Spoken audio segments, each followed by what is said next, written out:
उत्तराखंड में मैं हूं आपके साथ भारती सिंह। सीधा रुख कर लेते हैं प्रधानमंत्री नरेंद्र मोदी के 76वें मन की बात संस्करण का। हम सभी के दुख बर्दाश्त करने की सीमा की परीक्षा ले रहा है। बहुत से अपने हमें असमय छोड़कर चले गए हैं। कोरोना की पहली वेव का सफलतापूर्वक मुकाबला करने के बाद देश हौसले से भरा हुआ था, आत्मविश्वास से भरा हुआ था। लेकिन इस तूफान ने देश को झकझोर दिया है। साथियों, बीते दिनों इस संकट से निपटने के लिए मेरी अलग अलग सेक्टर्स के एक्सपर्ट्स के साथ, विशेषज्ञों के साथ लंबी चर्चा हुई है। हमारी फार्मा इंडस्ट्री के लोग हों, वैक्सीन मैन्युफैक्चरर्स हों, ऑक्सीजन के प्रोडक्शन से जुड़े लोग हों या फिर मेडिकल फील्ड के जानकार, उन्होंने अपने महत्वपूर्ण सुझाव सरकार को दिए हैं। इस समय हमें इस लड़ाई को जीतने के लिए एक्सपर्ट्स और वैज्ञानिक सलाह को प्राथमिकता देनी है। राज्य सरकार के प्रयत्नों को आगे बढ़ाने में भारत सरकार पूरी शक्ति से जुटी हुई है। राज्य सरकारें भी अपना दायित्व निभाने की पूरी कोशिश कर रही हैं। साथियों, कोरोना के खिलाफ इस समय बहुत बड़ी लड़ाई देश के डॉक्टर और हेल्थ वर्कर्स लड़ रहे हैं। पिछले एक साल में उन्हें इस बीमारी को लेकर हर तरह के अनुभव भी हुए हैं। हमारे साथ इस समय मुंबई से प्रसिद्ध डॉक्टर शशांक जोशी जी जुड़ रहे हैं। डॉक्टर शशांक जी को कोरोना के इलाज और इससे जुड़ी रिसर्च का बहुत जमीनी अनुभव है। वो इंडियन कॉलेज ऑफ फिजिशियंस के डीन भी रह चुके हैं। आइए बात करते हैं डॉक्टर शशांक से। नमस्कार डॉक्टर शशांक जी। नमस्कार सर। अभी कुछ दिन पहले ही मुझे आपसे बात करने का अवसर मिला था। आपके विचारों की स्पष्टता मुझे बहुत अच्छी लगी थी। मुझे लगा देश के सभी नागरिकों को आपके विचार जानने चाहिए। जो बातें सुनने में आती है उसी को मैं एक सवाल के रूप में आपके सामने प्रस्तुत करता हूं। डॉक्टर शशांक, आप लोग इस समय दिन रात जीवन रक्षा के काम में लगे हुए हैं। सबसे पहले तो मैं चाहूंगा कि आप सेकंड वेव के बारे में लोगों को बताएं। मेडिकली ये कैसे अलग है और क्या-क्या सावधानी जरूरी है। धन्यवाद सर। ये जो दूसरी बाढ़ आई है ये तेजी से आई है। तो जितनी पहली बाढ़ थी उससे ये वायरस ज्यादा तेज चल रहा है। लेकिन अच्छी बात यह है कि उससे ज्यादा रफ्तार से रिकवरी भी है और मृत्यु दर काफी कम है। इसमें दो तीन फर्क है। पहली तो ये युवाओं में और बच्चों में भी थोड़ा दिखाई दे रहा है। उसके जो लक्षण हैं, पहले जैसे लक्षण थे, सांस चढ़ना, सूखा खांसी आना, बुखार आना, ये तो सब है ही। और उसके साथ थोड़ा गंध जाना, स्वाद चला जाना, ये भी है। और लोग थोड़े भयभीत हुए। भयभीत होने की बिल्कुल जरूरत नहीं है। 80-90% लोगों में इसमें कोई भी लक्षण नहीं दिखाई देते हैं। ये म्यूटेशन जो बोलते हैं, घबराने की बात नहीं है। ये म्यूटेशन होते रहते हैं। जैसे हम कपड़े बदलते हैं वैसे वायरस भी अपना रंग बदल रहा है और इसलिए बिल्कुल डरने की बात नहीं है। और ये वेव को हम पाल कर देंगे। वेव आती जाती है और ये वायरस आते जाते रहता है। तो यही अलग अलग लक्षण हैं और मेडिकली हमको सतर्क रहना चाहिए। एक 14 से 21 दिन का ये कोविड का टाइम टेबल है। इसमें वैद्यकीय सलाह लेना चाहिए। डॉक्टर शशांक, मेरे लिए भी आपने जो एनालिसिस बताया बड़ा इंटरेस्टिंग है। मुझे कई चिट्ठियां मिली हैं जिसमें ट्रीटमेंट के बारे में भी लोगों की बहुत सी आशंका है। कुछ दवाओं की मांग बहुत ज्यादा है। इसलिए मैं चाहता हूं कि कोविड के ट्रीटमेंट के बारे में भी आप लोगों को जरूर बताएं। हाँ सर, क्लिनिकल ट्रीटमेंट लोग बहुत देरी से चालू करते हैं और अपने आप बीमारी से दब जाएंगी ये भरोसे पे रहते हैं और मोबाइल पे आने वाली बातों पे भरोसा रखते हैं। और अगर सरकारी दी हुई सूचना का पालन करे तो ये कठिनाई का सामना नहीं आता है। तो कोविड में जो ट्रीटमेंट क्लिनिकल प्रोटोकॉल है उसमें 3 प्रकार की तीव्रता है। हल्का या माइल्ड कोविड, मध्यम या मॉडरेट कोविड और तीव्र कोविड जो सीवियर कोविड बोलते हैं, इसके लिए है। तो जो हल्का कोविड है उसके लिए तो हम ऑक्सीजन का मॉनिटरिंग करते हैं, पल्स का मॉनिटरिंग करते हैं, बुखार का मॉनिटरिंग करते हैं। बुखार बढ़ जाता है तो कभी कभी पैरासीटामोल जैसी दवाई का इस्तेमाल करते हैं और अपने डॉक्टर से संपर्क करना चाहिए। जो मॉडरेट कोविड होता है, मध्यम कोविड होता है या तीव्र कोविड होता है तो वैद्य या अपने डॉक्टर के साथ संपर्क करना बहुत जरूरी है। सही और सस्ती दवाई अवेलेबल है जिसमें स्टीरॉयड जो है ये जान बचा सकती है, जो इनहेलर्स दे सकते हैं हम, टैबलेट दे सकते हैं हम, और उसके साथ ही प्राणवायु जो ऑक्सीजन है वो देना पड़ता है और इसके लिए छोटे छोटे इलाज है। लेकिन अक्सर क्या हो रहा है कि एक नई एक्सपेरिमेंटल दवाई है जिसका नाम है रेमडेसिविर। ये दवाई से एक चीज जरूर होती है कि अस्पताल में 2-3 दिन कम रहना पड़ता है और क्लिनिकल रिकवरी में थोड़ी सी उसकी एड होती है। ये भी दवाई कम काम करती है जब पहले 9-10 दिन में दी जाती है और ये 5 ही दिन देनी पड़ती है। तो ये लोग जो दौड़ रहे हैं रेमडेसिविर के पीछे, ये बिल्कुल दौड़ना नहीं चाहिए। ये दवाई की थोड़ा काम है जिनको ऑक्सीजन लगता है, प्राणवायु ऑक्सीजन लगता है, जो अस्पताल में भर्ती होते हैं और डॉक्टर जब बताते तभी लेना चाहिए। तो ये बहुत जरूरी है सब लोगों को समझना। हम प्राणायाम करेंगे, हमारे शरीर के जो लंग्स है उसको थोड़ा एक्सपांड करेंगे और जो हमारी खून पतली करने वाली जो इंजेक्शन आती है जिसको हम हिपैरिन बोलते हैं, ये छोटी छोटी दवाइयां देंगे तो 98% लोग सर ठीक हो जाते हैं। तो पॉजिटिव रहना बहुत जरूरी है। ट्रीटमेंट प्रोटोकॉल वैद्य के सलाह से लेना बहुत जरूरी है और ये जो महंगी महंगी दवाई है उसके पीछे दौड़ने की कोई जरूरत नहीं है सर। अपने पास अच्छे इलाज चालू है, प्राणवायु ऑक्सीजन है, वेंटिलेटर की भी सुविधा है, सब कुछ है सर। और कभी कभी ये दवाई यदि मिल जाती है तो योग्य लोगों में ही देनी चाहिए। तो इसके लिए बहुत भ्रम पैदा हुआ है और इसलिए ये स्पष्टीकरण देना चाहता हूँ सर कि अपने पास वर्ल्ड की सबसे बेस्ट ट्रीटमेंट अवेलेबल है। आप देखेंगे कि भारत में सबसे अच्छा रिकवरी रेट है। आप यदि कंपेयर करेंगे यूरोप के लिए, अमेरिका, वहीं से भी हमारे यहाँ के ट्रीटमेंट प्रोटोकॉल से मरीज ठीक हो रहे सर। डॉक्टर शशांक, आपका बहुत बहुत धन्यवाद। डॉक्टर शशांक ने जो जानकारियां हमें दी वो बहुत जरूरी है और हम सबके काम आएगी। साथियों, मैं आप सबसे आग्रह करता हूं, आपको अगर कोई भी जानकारी चाहिए हो, कोई और आशंका हो, तो सही सोर्स से ही जानकारी लें। आपके जो फैमिली डॉक्टर हो, आसपास के जो डॉक्टर्स हो, आप उनसे फोन से संपर्क करके सलाह लीजिए। मैं देख रहा हूं कि हमारे बहुत से डॉक्टर खुद भी ये जिम्मेदारी उठा रहे हैं। कई डॉक्टर्स सोशल मीडिया के जरिए लोगों को जानकारी दे रहे हैं, फोन पर, व्हाट्सएप पर भी काउंसलिंग कर रहे हैं। कई हॉस्पिटल की वेबसाइटें हैं जहां जानकारियां भी उपलब्ध हैं और वहां आप डॉक्टर से परामर्श भी ले सकते हैं। ये बहुत सराहनीय है। मेरे साथ श्रीनगर से डॉक्टर नावीद नजीर शाह जुड़ रहे हैं। डॉक्टर नावीद श्रीनगर के गवर्नमेंट मेडिकल कॉलेज में प्रोफेसर हैं। नावीद जी अपनी देखरेख में अनेकों कोरोना पेशेंट्स को ठीक कर चुके हैं और रमजान के इस पवित्र माह में डॉक्टर नावीद अपना कार्य भी निभा रहे हैं और उन्होंने हमसे बातचीत के लिए समय भी निकाला है। आइए उन्हीं से बात करते हैं। नावीद जी नमस्कार। नमस्कार सर। डॉक्टर नावीद, मन की बात के हमारे श्रोताओं ने इस मुश्किल समय में पैनिक मैनेजमेंट का सवाल उठाया है। आप अपने अनुभव से उन्हें क्या जवाब देंगे? देखिए, जब कोरोना शुरू हुआ तो कश्मीर में जो सबसे पहला हॉस्पिटल डिजिग्नेट हुआ एज कोविड हॉस्पिटल वो हमारा सीडी हॉस्पिटल था जो मेडिकल कॉलेज के अंडर में आता है। तो उस टाइम एक खौफ का माहौल था, लोगों में तो था ही। वो समझते थे शायद कोविड का इन्फेक्शन किसी को हो जाता है तो एक डेथ सेंटेंस माना जाएगा ये। और ऐसे ही जो हमारे अस्पतालों में डॉक्टर साहिबान या पैरामेडिकल स्टाफ काम करते थे उनमें भी एक खौफ का माहौल था कि हम इन पेशेंट्स को कैसे फेस करेंगे, हमें इन्फेक्शन होने का खतरा तो नहीं है। लेकिन जो ही टाइम गुजरा हमने भी देखा कि अगर पूरी तरीके से हम जो प्रोटेक्टिव गियर पहने और एहतियाती तदाबीर जो है उन पे अमल करें तो हम भी सेफ रह सकते हैं और हमारा जो बाकी स्टाफ है वो भी सेफ रह सकता है। और आगे आगे जब भी हम देखते गए तो ये मरीज जो कुछ लोग बीमार थे, कुछ एसिम्प्टोमेटिक थे यानी कि उनमें कोई बीमारी के कोई लक्षण नहीं थे, हमने देखा कि करीब करीब 90-95% से ज्यादा जो मरीज हैं वो खुद विदाउट एनी मेडिकेशन भी ठीक हो जाते हैं।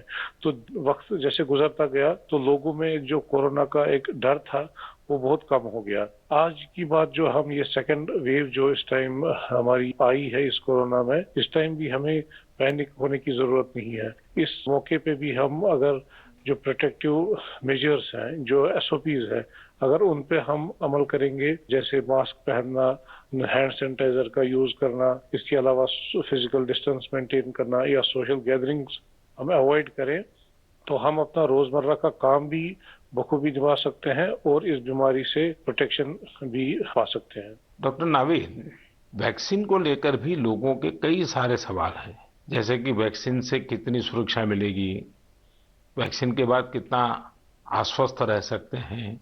आप कुछ बात इसमें बताएं तो श्रोताओं को बहुत लाभ होगा।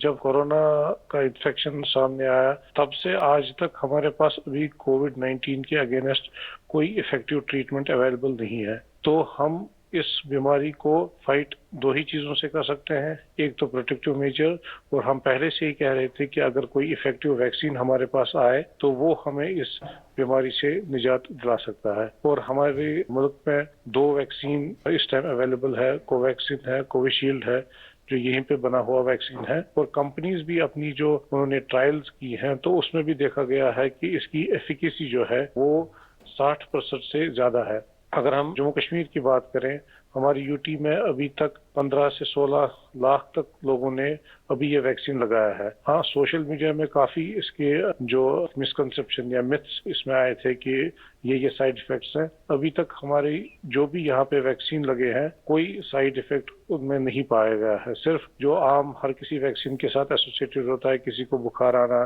पूरे बदन में दर्द, या लोकल साइट जहाँ पे इंजेक्शन लगता है वहाँ पे पेन होना, ऐसे ही साइड इफेक्ट्स हमने हर मरीज में देखे हैं। तो कोई ग्रॉस हमने कोई एडवर्स इफेक्ट नहीं देखा है। हाँ, और दूसरी बात, लोगों में ये भी आशंका थी कि कुछ लोग आफ्टर वैक्सीनेशन यानी वैक्सीन टीकाकरण के बाद पॉजिटिव हो गए। इसमें कंपनी से ही गाइडलाइंस है कि उसमें अगर किसी को टीका लगा है उसके बाद उसको इन्फेक्शन हो सकता है, वो पॉजिटिव हो सकता है, लेकिन जो बीमारी की सीवियरिटी है यानी बीमारी की शिद्दत जो है उन मरीजों में उतनी नहीं होगी। यानी कि वो पॉजिटिव हो सकते हैं लेकिन जो बीमारी है वो एक जानलेवा बीमारी उनमें साबित नहीं हो सकती है। इसलिए जो भी ये मिसकंसेप्शंस हैं वैक्सीन के बारे में वो हमें दिमाग से निकालने चाहिए। और जिसकी बारी आई, क्योंकि 1 मई से हमारा पूरे मुल्क में जो भी 18 साल से ज्यादा की उम्र के हैं उनको वैक्सीन लगाने का कार्यक्रम शुरू होगा, तो लोगों से अपील यही करेंगे कि आप आए, वैक्सीन लगवाएं और अपने आप को भी प्रोटेक्ट करें और ओवरऑल हमारी सोसाइटी और हमारी कम्युनिटी इससे प्रोटेक्ट हो जाएगी कोविड-19 के इन्फेक्शन से। डॉक्टर नावीद, आपका बहुत बहुत धन्यवाद और आपको रमजान के पवित्र महीने की बहुत बहुत शुभकामनाएं। बहुत बहुत शुक्रिया। साथियों, कोरोना की इस संकट काल में वैक्सीन की अहमियत सभी को पता चल रही है। इसलिए मेरा आग्रह है कि वैक्सीन को लेकर किसी भी अफवाह में न आए। आप सभी को मालूम भी होगा कि भारत सरकार की तरफ से सभी राज्य सरकारों को फ्री वैक्सीन भेजी गई है, जिसका लाभ 45 साल की उम्र के ऊपर के लोग ले सकते हैं। अब तो 1 मई से देश में 18 साल के ऊपर के हर व्यक्ति के लिए वैक्सीन उपलब्ध होने वाली है। अब देश का कॉरपोरेट सेक्टर, कंपनियां भी अपने कर्मचारियों को वैक्सीन लगाने के अभियान में भागीदारी निभा पाएगी। मुझे ये भी कहना है कि भारत सरकार की तरफ से मुफ्त वैक्सीन का जो कार्यक्रम अभी चल रहा है वो आगे भी चलता रहेगा। मेरा राज्यों से भी आग्रह है कि वो भारत सरकार के इस मुफ्त वैक्सीन अभियान का लाभ अपने राज्य के ज्यादा से ज्यादा लोगों तक पहुंचाएं। साथियों, हम सब जानते हैं कि बीमारी में हमारे लिए अपने परिवार की देखभाल करना मानसिक तौर पर कितना मुश्किल होता है, लेकिन हमारे अस्पतालों के नर्सिंग स्टाफ को तो यही काम लगातार कितने ही मरीजों के लिए एक साथ करना होता है। ये सेवा भाव हमारे समाज की बहुत बड़ी ताकत है। नर्सिंग स्टाफ द्वारा की जा रही सेवा और परिश्रम के बारे में सबसे अच्छे से तो कोई नर्स ही बता सकती है।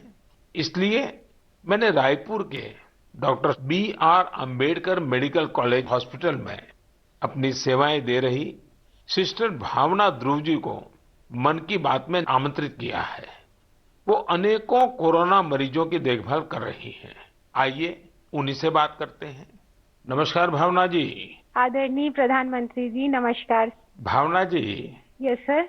मन की बात सुनने वालों को आप जरूर ये बताइए कि आपके परिवार में इतनी सारी जिम्मेवारियां, इतने सारे यानी मल्टीटास्क और उसके बाद भी आप कोरोना के मरीजों के साथ काम कर यस रही सर। हैं। कोरोना के मरीजों के साथ आपका जो अनुभव रहा वो जरूर देशवासी सुनना चाहेंगे, क्योंकि सिस्टर जो होती हैं, नर्सेज जो होते हैं, वो यस सर। पेशेंट के सबसे निकट होती हैं और सबसे लंबे समय तक होती हैं। Yes sir. तो वो हर चीज को बड़ी बारीकी से समझ सकती हैं। जी बताइए। जी सर, मेरा टोटल एक्सपीरियंस कोविड में सर 2 मंथ का है सर। हम 14 डेज ड्यूटी करते हैं और 14 डेज के बाद हमें रेस्ट दिया जाता है। फिर 2 महीने बाद हमारी ये कोविड ड्यूटी रिपीट होता है सर। जब सबसे पहले मेरी कोविड ड्यूटी लगी तो सबसे पहले मैं अपने फैमिली मेंबर्स को ये कोविड ड्यूटी की बात शेयर करी। ये मई की बात है और मैं ये जैसे ही मैंने शेयर किया, सबके सब डर गए, घबरा गए मुझसे। कहने लगे कि बेटा ठीक से काम करना। एक इमोशनल सिचुएशन था सर बीच में, जब मेरी बेटी मुझसे पूछी, मम्मा आप कोविड ड्यूटी जा रहे हो, तो उस समय बहुत ही ज्यादा मेरे लिए इमोशनल मोमेंट था। लेकिन जब मैं कोविड पेशेंट के पास गई तो मैं एक जिम्मेदारी घर में छोड़ के गई और जब मैं कोविड पेशेंट से मिली सर, तो वो उनसे और ज्यादा घबराए हुए थे। कोविड के नाम से सारे पेशेंट इतना डरे हुए थे सर कि उनको समझ में ही नहीं आ रहा था कि उनके साथ क्या हो रहा है, हम आगे क्या करेंगे। हम उनके डर को दूर करने के लिए उनसे बहुत अच्छे से हेल्दी एनवायरनमेंट दिए सर उन्हें। हमें जब ये कोविड ड्यूटी करने को कहा गया तो सर सबसे पहले हमको पीपी किट पहनने के लिए कहा गया सर, जो कि बहुत ही कठिन है पीपी किट को पहन करके ड्यूटी करना। सर ये बहुत टफ था हमारे लिए। मैंने 2 मंथ की ड्यूटी में हर जगह 14-14 दिन ड्यूटी किए, वार्ड में, आईसीयू में, आइसोलेशन में सर। यानी कुल मिलाकर तो आप 1 साल से इसी काम को कर रही है। Yes sir. वहाँ जाने से पहले मुझे नहीं पता था कि मेरे कलीग्स कौन है। हम एक टीम मेंबर की तरह काम किए सर। उनका जो भी प्रॉब्लम थे उनको शेयर किए, हम जाने पेशेंट के बारे में और उनका स्टिग्मा दूर किया सर। कई लोग ऐसे थे सर कि जो कोविड के नाम से ही डरते थे। वो सारे सिम्टम्स उनमें आते थे जब हम हिस्ट्री लेते थे उनसे, लेकिन वो डर के कारण वो अपना टेस्ट नहीं करवा पाते थे। तो हम उनको समझाते थे और सर जब सीवियरिटी बढ़ जाती थी तब उनका लंग्स ऑलरेडी इन्फेक्टेड हो चुका रहता था, तब उनको आईसीयू की जरूरत रहती थी, तब वो आते थे और साथ में उनकी पूरी फैमिली आती थी। तो ऐसा 1-2 केस हमने देखा सर। और ऐसा भी नहीं कि हर एक एज ग्रुप के साथ काम किया सर हमने, जिसमें छोटे बच्चे थे, महिला, पुरुष, बुजुर्ग, सारे तरह के पेशेंट थे सर। उन सबसे हमने बात करी तो सबने कहा कि हम डर की वजह से नहीं आ पाए। सबका यही हमें आंसर मिला सर। तो हम उनको समझाएं सर कि डर कुछ नहीं होता है, आप हमारा साथ दीजिए, हम आपका साथ देंगे। बस आप जो भी प्रोटोकॉल्स है उसे फॉलो कीजिए। बस हम इतना उनसे कर पाए सर। भावना जी, मुझे बहुत अच्छा लगा आपसे बात कर करके। आपने काफी अच्छी जानकारियां दी हैं, अपने स्वयं के अनुभव से दी हैं। तो जरूर देशवासियों को इससे एक पॉजिटिविटी का मैसेज जाएगा। आपका बहुत बहुत धन्यवाद Bhavna ji. Thank you so much sir. Thank you so much. जय हिंद सर। जय हिंद। भावना जी और नर्सिंग स्टाफ के आप जैसे हजारों लाखों भाई बहन बखूबी अपना कर्तव्य निभा रहे हैं। ये हम सभी के लिए बहुत बड़ी प्रेरणा है। आप अपने स्वास्थ्य पर भी खूब ध्यान दीजिए, अपने परिवार का भी ध्यान रखिए। साथियों, हमारे साथ इस समय बेंगलुरु से सिस्टर सुरेखा जी भी जुड़ी हुई है। सुरेखा जी केसी जनरल हॉस्पिटल में सीनियर नर्सिंग ऑफिसर हैं। आइए उनके अनुभव भी जानते हैं। नमस्ते Surekha ji. I am really proud and honored, sir, to speak to Prime Minister of our country. Surekha ji, you along with all fellow nurses and hospital staff are doing excellent work.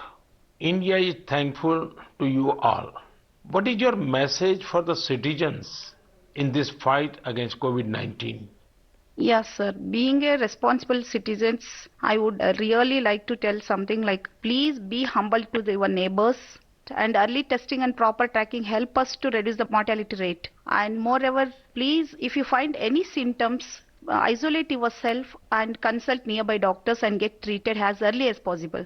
So community need to know awareness about this disease and be positive. Don't be panic and don't be stressed out. It worsen the condition of the patient. We are thankful to our government, proud to have a vaccine also. I'm already vaccinated. With my own experience, I wanted to tell the citizens of India, no vaccines provides 100% protections immediately. It takes time to build a immunity. Please don't be scared to get vaccinated. Please vaccinate yourself.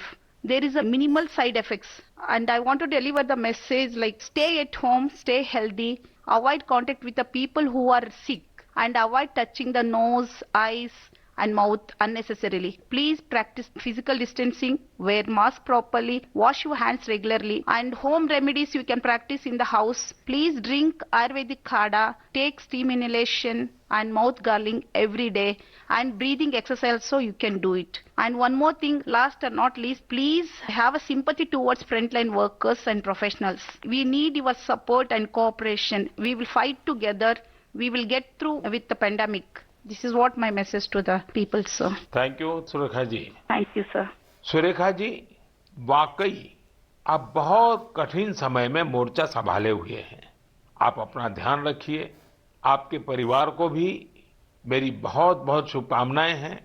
मैं देश के लोगों से भी आग्रह करूंगा कि जैसा भावना जी, सुरेखा जी ने अपने अनुभव से बताया है, कोरोना से लड़ने के लिए पॉजिटिव स्पिरिट बहुत ज्यादा जरूरी है और देशवासियों को इसे बनाए रखना है। साथियों, डॉक्टर्स और नर्सिंग स्टाफ के साथ साथ इस समय लैब टेक्नीशियंस और एम्बुलेंस ड्राइवर्स जैसे फ्रंटलाइन वर्कर्स भी भगवान की तरह ही काम कर रहे हैं। जब कोई एम्बुलेंस किसी मरीज तक पहुंचती है तो उन्हें एम्बुलेंस ड्राइवर देवदूत जैसा ही लगता है। इन सब की सेवाओं के बारे में, इनके अनुभव के बारे में देश को जरूर जानना चाहिए। मेरे साथ अभी ऐसे ही एक सज्जन हैं, श्रीमान प्रेम वर्मा जी, जो कि एक एम्बुलेंस ड्राइवर है। जैसा कि इनके नाम से ही पता चलता है, प्रेम वर्मा जी अपने काम को, अपने कर्तव्य को पूरे प्रेम और लगन से करते हैं। आइए उनसे बात करते हैं। नमस्ते प्रेम जी। नमस्ते सर जी। भाई प्रेम, हाँ जी सर। आप अपने कार्य के बारे में हाँ जी। जरा विस्तार से बताइए। आपका जो अनुभव है वो भी बताइए। मैं कैट्स एम्बुलेंस में ड्राइवर की पोस्ट पे हूँ। हाँ। और जैसे ही कंट्रोल हमें एक टैब पे कॉल देता है, 102 से जो कॉल आती है, हम मूव करते हैं पेशेंट के पास। हम पेशेंट को जाते हैं उनके पास। तो 2 साल से हम कंटिन्यू कर रहे हैं काम। अपना किट पहन के, ग्लव्स मास्क पहन के पेशेंट को जहां वो ड्रॉप करने के लिए कहते हैं, जो भी हॉस्पिटल में, हम जल्दी से जल्दी उनको ड्रॉप करते हैं। आपको तो वैक्सीन की दोनों डोज लग गई होगी। बिल्कुल सर। तो दूसरे लोगों को वैक्सीन लगवाएं, इसके लिए आपका क्या संदेश है? सर बिल्कुल सभी को ये डोज लगवानी चाहिए और अच्छी ही है फैमिली के लिए भी। अब मुझे मेरी मम्मी कहती है ये नौकरी छोड़ दो। मैंने बोला मम्मी अगर मैं भी नौकरी छोड़ के बैठ जाऊंगा तो सब और पेशेंट को कैसे कौन छोड़ने जाएगा, क्योंकि सब इस कोरोना काल में सब भाग रहे हैं, सब नौकरी छोड़ छोड़ के जा रहे हैं। मम्मी भी मुझे बोलती है कि बेटा ये नौकरी छोड़ दे। मैंने बोला नहीं मम्मी, मैं नौकरी नहीं छोड़ूंगा। प्रेम जी, माँ को दुखी मत करना, नहीं माँ सर। को समझाना। हाँ जी। लेकिन ये जो आपने माँ वाली बात बताई ना, हाँ जी। ये बहुत ही छूने वाली है। आपकी माता जी को भी हाँ जी मेरा प्रणाम कहिएगा। बिल्कुल। हाँ। हाँ जी। और प्रेम जी, मैं आपके माध्यम से हाँ जी। ये एम्बुलेंस चलाने वाले हमारे ड्राइवर भी हाँ जी। कितना बड़ा रिस्क लेकर के काम कर रहे हैं हाँ जी। और हरेक की माँ क्या सोचती है, बिल्कुल सर। ये बात जब श्रोताओं तक पहुंचेगी, हाँ जी। मैं जरूर मानता हूँ कि उनको भी दिल को छू जाएगी। हाँ जी। प्रेम जी, बहुत बहुत धन्यवाद। आप एक प्रकार से प्रेम की गंगा बहा रहे हैं। धन्यवाद सर जी। धन्यवाद भैया। धन्यवाद। साथियों, प्रेम वर्मा जी और इन जैसे हजारों लोग आज अपना जीवन दांव पर लगाकर लोगों की सेवा कर रहे हैं। कोरोना के खिलाफ इस लड़ाई में जितने भी जीवन बच रहे हैं उसमें एम्बुलेंस ड्राइवर्स का भी बहुत बड़ा योगदान है। प्रेम जी, आपको और देश भर में आपके सभी साथियों को मैं बहुत बहुत साधुवाद देता हूं। आप समय पर पहुंचते रहिए, जीवन बचाते रहिए। मेरे प्यारे देशवासियों, ये सही है कि कोरोना से बहुत लोग संक्रमित हो रहे हैं, लेकिन कोरोना से ठीक होने वाले लोगों की संख्या भी उतनी ही ज्यादा है। गुरुग्राम की प्रीति चतुर्वेदी जी ने भी हाल ही में कोरोना को हराया है। प्रीति जी क्या करूं यहाँ पर मन की बात में हमारे साथ जुड़ रही हैं। उनके अनुभव हम सबके काफी काम आएंगे। प्रीति जी नमस्ते। नमस्ते सर, कैसे हैं आप? मैं ठीक हूँ जी। आ जाओ सबसे चित्रा पहले जी। तो मैं आपकी कोविड-19 से सफलतापूर्वक लड़ने के लिए सराहना करूंगा। थैंक यू सो मच मेरी सर। कामना है आपका स्वास्थ्य और तेजी से बेहतर हो। जी शुक्रिया सर। प्रीति जी, हाँ जी सर। ये सिर्फ आपके परिवार में आप ही का नंबर लगा कि परिवार के और सदस्य भी इसमें फंस गए हैं? नहीं नहीं सर, मैं अकेली ही हुई थी। चलिए, आप positive। भगवान की कृपा रही। अच्छा, मैं चाहूंगा हाँ जी कि सर। आप अपने इस पीड़ा के अवस्था के कुछ अनुभव अगर साझा करें तो जी सर। शायद जो श्रोता है उनको हाँ जी। भी ऐसे समय कैसे अपने आप को संभालना चाहिए इसका मार्गदर्शन मिलेगा। जी सर, जरूर सर। इनिशियली इस स्टेज में मेरे को बहुत ज्यादा लेथार्जिक, मतलब बहुत सुस्ती सुस्ती आया, और उसके बाद ना मेरे गले में थोड़ी सी खराश होने लगी। तो उसके बाद ना मेरा थोड़ा सा मेरे को लगा कि ये सिम्टम्स है, तो मैंने टेस्ट टेस्ट कराया। दूसरे दिन रिपोर्ट आते ही जैसे मेरे को पॉजिटिव हुआ, मैं अपने आप को क्वारंटीन कर लिया, एक रूम में आइसोलेट करके। अब डॉक्टर्स के साथ कंसल्ट करा मैंने उनसे, उनकी मेडिकेशन स्टार्ट कर दी। तो आपका परिवार बच गए आपके क्विक जी एक्शन सर। के कारण। जी सर, वो बाकी सबका भी बाद में कराया था, बाकी सब नेगेटिव थे, मैं ही पॉजिटिव थे। उससे पहले मैंने अपने आप को आइसोलेट कर लिया था एक रूम के अंदर। अपनी जरूरत का सारा सामान रख के उसको मैं अपने आप अंदर कमरे में बंद हो गई थी। और उसके साथ साथ मैंने फिर डॉक्टर के साथ मेडिकेशन स्टार्ट कर दी। तो मैंने मेडिकेशन के साथ साथ ना मैंने योगा, आयुर्वेदिक, और साथ में मैंने ना काढ़ा भी लेना शुरू कर दिया था अपनी इम्यूनिटी बूस्ट करने के लिए। और सर मैं दिन में मतलब जब भी अपना भोजन वगैरह लेती थी उससे मैंने हेल्दी फूड जो कि प्रोटीन रिच डाइट थी वो लिया। मैंने बहुत सारा फ्लूइड लिया, मैंने स्टीम लिया, गार्गल किया और हॉट वाटर लिया। मैंने दिन भर मैं इन सब चीजों को ही अपने उस जीवन में लेती आई डेली। और सर इन दिनों में ना सबसे बड़ी बात मैं बोलना चाहूंगी कि घबराना तो बिल्कुल नहीं है, बहुत मेंटली स्ट्रांग करना, जिसके लिए मेरे को ना योगा ने बहुत ज्यादा, ब्रीदिंग एक्सरसाइज करती थी ना, उससे मुझे अच्छा लगता था उसको करने से मुझे। अच्छा प्रीति जी, जब अब आपका प्रोसेस पूरा हो गया, आप संकट से बाहर निकल आई, हाँ अब जी। आपका टेस्ट भी नेगेटिव आ गया है, हाँ जी तो सर। फिर आप अपने स्वास्थ्य के लिए, जी इसके सर। देखभाल के लिए अभी क्या कर रही है? सर मैंने एक तो योगा बंद नहीं किया है, ठीक है। मैंने काढ़ा अभी भी ले रही हूँ, और अपनी ना इम्यूनिटी बूस्ट रखने के लिए मैं अच्छा हेल्दी फूड खा रही हूँ अभी, जो कि मैं बहुत अपने आप को नेग्लेक्ट कर लेती थी, उस पर बहुत ध्यान दे रही हूँ मैं। धन्यवाद Preeti ji. Thank you so much sir. आपने जो जानकारी, मुझे लगता है ये बहुत सारे लोगों के काम आएगी। आप स्वस्थ रहें, आपके परिवार के लोग स्वस्थ रहें, मेरी आपको बहुत बहुत शुभकामनाएं। मेरे प्यारे देशवासियों, जैसे आज हमारे मेडिकल फील्ड के लोग, फ्रंटलाइन वर्कर्स दिन रात सेवा कार्यों में लगे हैं, वैसे ही समाज के अन्य लोग भी इस समय पीछे नहीं है। देश एक बार फिर एकजुट होकर कोरोना के खिलाफ लड़ाई लड़ रहा है। इन दिनों मैं देख रहा हूं, कोई क्वारंटाइन में रह रहे परिवारों के लिए दवा पहुंचा रहा है, कोई सब्जियां, दूध, फल आदि पहुंचा रहा है, कोई एम्बुलेंस की मुफ्त सेवाएं मरीजों को दे रहा है। देश के अलग अलग कोने में इस चुनौतीपूर्ण समय में भी स्वयंसेवी संगठन आगे आकर दूसरों की मदद के लिए जो भी कर सकते हैं वो करने का प्रयास कर रहे हैं। इस बार गांवों में भी नई जागरूकता देखी जा रही है। कोविड नियमों का सख्ती से पालन करते हुए लोग अपने गांव की कोरोना से रक्षा कर रहे हैं। जो लोग बाहर से आ रहे हैं उनके लिए सही व्यवस्थाएं भी बनाई जा रही हैं। शहरों में भी कई नौजवान सामने आए हैं जो अपने क्षेत्र में कोरोना के केस न बढ़े इसके लिए स्थानीय निवासियों के साथ मिलकर प्रयास कर रहे हैं। यानी एक तरफ देश दिन रात अस्पतालों, वेंटिलेटर्स और दवाइयों के लिए काम कर रहा है, तो दूसरी ओर देशवासी भी जी जान से कोरोना की चुनौती का मुकाबला कर रहे हैं। ये भावना हमें कितनी ताकत देती है, कितना विश्वास देती है। ये जो भी प्रयास हो रहे हैं, समाज की बहुत बड़ी सेवा है। ये समाज की शक्ति बढ़ाते हैं।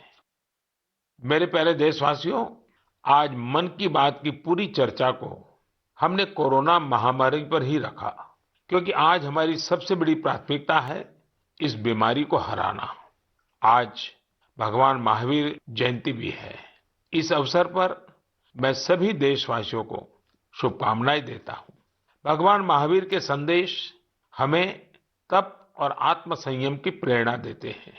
अभी रमजान का पवित्र महीना भी चल रहा है, आगे बुद्ध पूर्णिमा भी है, गुरु तेग बहादुर जी का 400वां प्रकाश पर्व भी है। एक महत्वपूर्ण दिन पोचिशे बोईशाख टैगोर जयंती का है। ये सभी हमें प्रेरणा देते हैं अपने कर्तव्य को निभाने की। एक नागरिक के तौर पर हम अपने जीवन में जितनी कुशलता से अपने कर्तव्यों को निभाएंगे, संकट से मुक्त होकर भविष्य के रास्ते पर उतनी ही तेजी से आगे बढ़ेंगे। इसी कामना के साथ मैं आप सभी से एक बार फिर आग्रह करता हूं कि वैक्सीन हम सबको लगवाना है और पूरी सावधानी भी रखनी है। दवाई भी, कड़ाई भी, इस मंत्र को कभी भी नहीं भूलना है।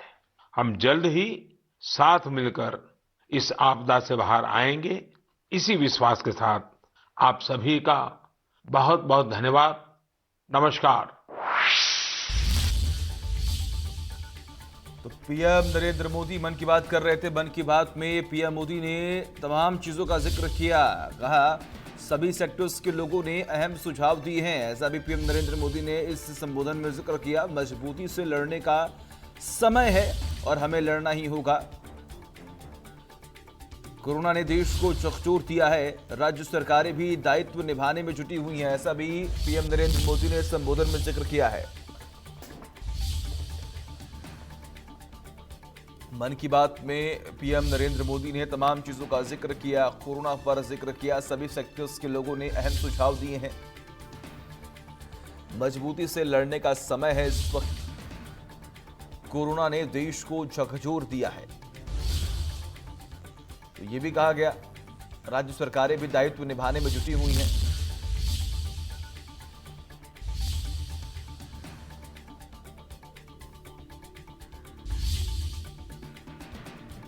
सभी सेक्टर के लोगों ने अहम सुझाव दिए हैं। पीएम नरेंद्र मोदी की तरफ से इन तमाम चीजों का जिक्र किया गया है।